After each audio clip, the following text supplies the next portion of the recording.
ભુજ એસઓજીની ટીમે વિપુલા ઉર્ફે મીના વિનોદ પટેલ ઉંમર વર્ષ 31 વાળી નાણાં પર અને હાલે ભુજ રહેતીને તેમના કબજામાંથી 36,000ની કિંમતનો ડ્રગ્સનો જથ્થો સાથે કુલ 1.40 લાખની કિંમતનો રોકડ રકમ મુદ્દામાલ કબજે કરી મીના પટેલની ધરપકડ કરી છે. ભુજ શહેરમાં આવેલ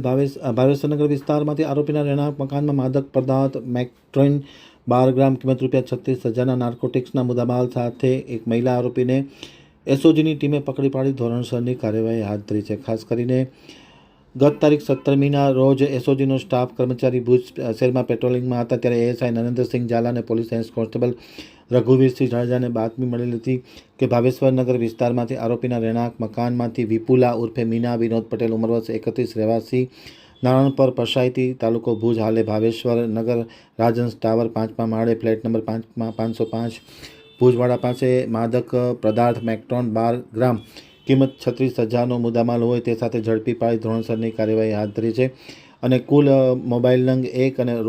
રોકડ ₹99,700 એમ કુલ મળીને 1.40 લાખની રકમ કબજે કરી ધોરણસરની કાર્યવાહી હાથ ધરી છે. આ કાર્યવાહી પોલીસ ઇન્સ્પેક્ટર KM ગઢવી તથા સબ ઇન્સ્પેક્ટર ML વાઘેલા તથા એસઓજીના કર્મચારી એએસઆઈ નરેન્દ્રસિંહ, રજાકભાઈ, રઘુવીરસિંહ, ભાવેશ ચૌધરી, દિનેશ ચૌધરી, શીતલબેન નાઈ, જશોદાબેન ધ્રાંગી સહિતના લોકોએ કરી હતી.